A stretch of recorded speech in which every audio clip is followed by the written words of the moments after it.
Mr. Justin Iweluwa, may your soul rest in peace.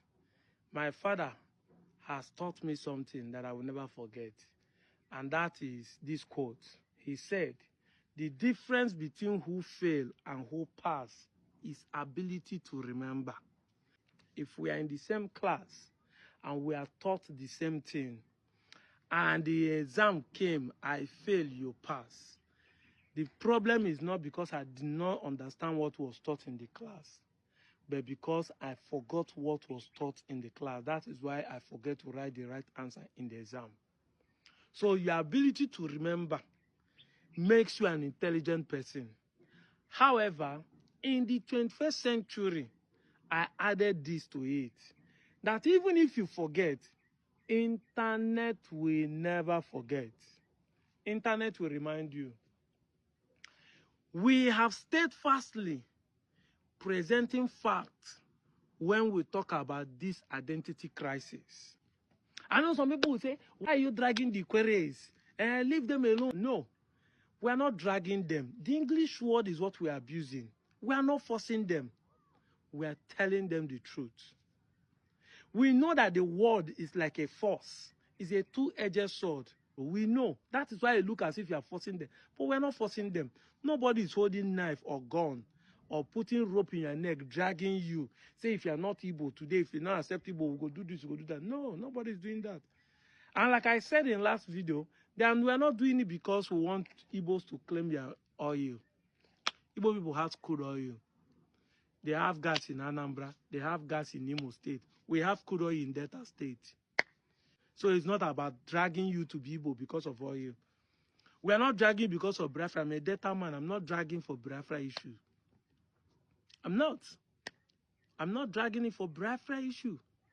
Straightforward. I'm putting it straight here. Let anybody know.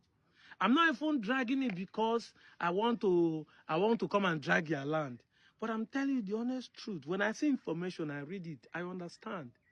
Look at this document. Look at it critically. And like I always said, most of these documents were presented, even by the color of the paper, you will know the era. You know that this is a brand ancient document. Look at the year. And it tells you the Ikwere Igbos. And I know some people will say, like my father, they will say, the Igbo is not IGBO, it is IBO. No, they are the same thing. It's just dialect we are talking about. That dialect that we are speaking today that make you say you are different from Central Igbo, that is what we are talking about. That IBO is your dialect. Direct pronunciation of Igbo. That's how I pronounce Igbo. Igbo. I know they pronounce an Igbo like IGBO. But I see some people come, I don't like the way, when I started, that's how they say, I don't like the way you're pronouncing it. You should pronounce it like Igbo. I'm not pronouncing it. I'm not saying it to please you. I'm saying it according to my dialect. You can't change my tongue because of you. That's why we laugh at Hausa people when they speak English. You say they don't. No, it's their tongue. Don't expect people to change. The Chinese doesn't know how to speak English like an Englishman. It's not his father's language. His tongue must affect the pronunciation. Igbo, IBO, and it's still the same thing. But what are we trying to say? This document proves that Ikwere is Igbo. And all the whole people in Neka, Irumoha, or the one you change to Rumo, this thing, all of them are here. Look at the names. Look at it, vertically. So tell me how you are not Igbo. And that's why I told people, in my last video, where those elders were sitting and saying, but you forgot that you said that unless the president has a constitutional right to be associated to any organization he wants to. But you don't believe your king has a constitutional right to also associate with any organization he wants to. And Igbo is organization that he wants to associate with.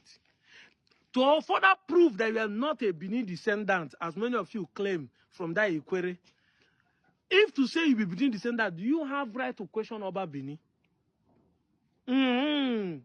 You are questioning your king. You are sitting down forming, said, you are questioning your king. If to send your king, truly you are true Oba descendants, will you have right to question the Oba? If your king is Oba of Benin. That will tell you are typical Igbo. Because it's the only Igbo lineage that people can question their king. Not because they don't have respect, because that's how we are built. Igbo Even eze mweke oge simi ye kpulu nkata n'elu gwu okwu. Igbo enwe eze. Everybody is a king. You have a constitutional right to question your king. Tell me, if to say you be Benin, will you have right to have questioned your king? They born you well to go and question Oba. We are only doing this because we are not from Benin. If you are from Benin, they would have sent you to exile, displace you and your family. That's what we are talking about. Obaseke lose his governorship because he wanted to question the Oba. Talk less of you. You're questioning your king. I thought people say that wherever the king go, that remains where people will go. When I started making it, they say, bring evidence. After all, you don't have right. You're a small boy. You don't have right to question the king. What is this elder doing? Questioning the king. So the king now tell you that is Igbo. You want to tell the king where he belongs to. I did not stop there. I brought my evidence. Well, there are some of you sons who know who they are, and they are not ready to deny it. I'm out of here, Joe.